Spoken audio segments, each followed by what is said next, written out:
Not only is he in market, on topic, and really good at it, it's been a really long time since he's called. Let's go to the phones. Rick in Buffalo. My brother, Rick, what's going on?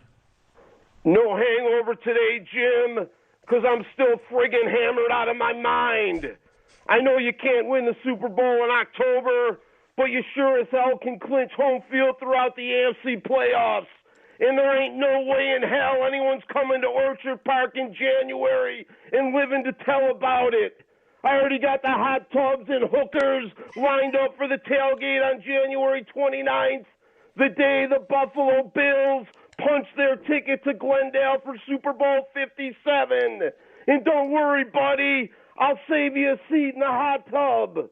And of course, I was at Arrowhead for yesterday's showdown, and I'm happy to report the place is just as filthy and disgusting as you think it'd be. Every dude was as fat, sweaty, and hairy as Andy Reid is. And every woman was as fat, sweaty, and hairy as Andy Reid is. These people make Caleb in Green Bay look like Tiny Tim.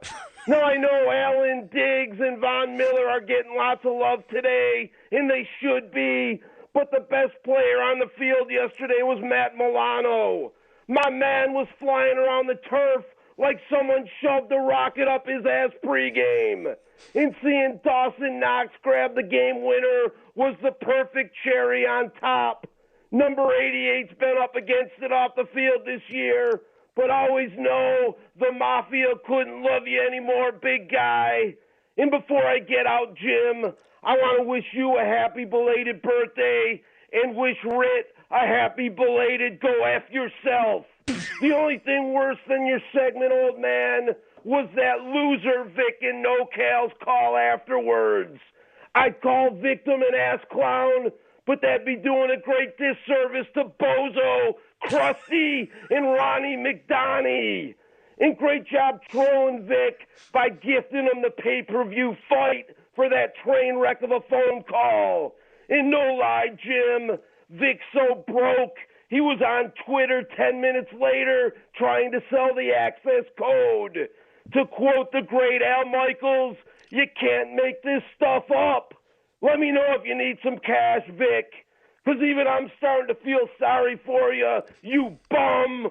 War Jordan Poyer getting his new contract and getting fitted for his yellow jacket upon his return to Buffalo. That was as badass as it gets. Thanks for the vine, Jim. I'll talk to you soon. Who loves you, baby? Rick. Arguably the best to never win a smack off. He has come in second. What a great phone call. Man, I miss that guy. I love that guy. I love that guy, and I miss that guy.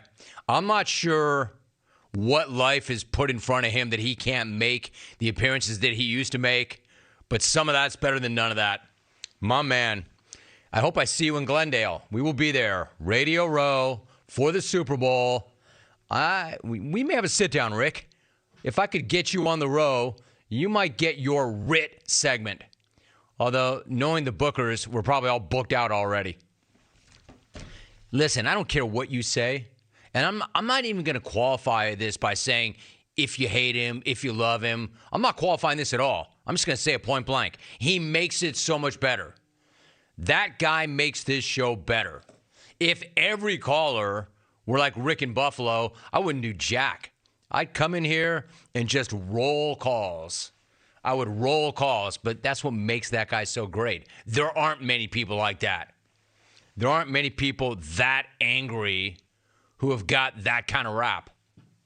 I love it. He's gotten racked. He's set for the smack off. I'm just going to kind of bask in that for a minute. That was good. I like that energy. I like that energy. Man, he and Vic beef hard. Those two don't like each other at all. Like, that's real. That's not like the two of those dudes going like, hey, man, this is good shtick. Let's go have a beer. Let's go have a beer and act like we want to give each other the hands. My sense is they want to give each other the hands and not have a beer. Unless they're getting over. Nice job, Rick. Good to have you back. Big dog. 1-800-636-8686. He's right about Milano, too. Love him. He did play like he had a, quote, rocket in his ass. And I already talked about Jordan Poyer and what he had to do to actually play in that game. Not allowed to fly, so he got himself a ride in a van and drove 15 hours and played. Something different. Something different. Even amongst a group of people who are different, sometimes there is the uncommon within the uncommon. All right, when we come back, some more. Oh, Alvy, that's nice. Vic loves him some Goo Goos.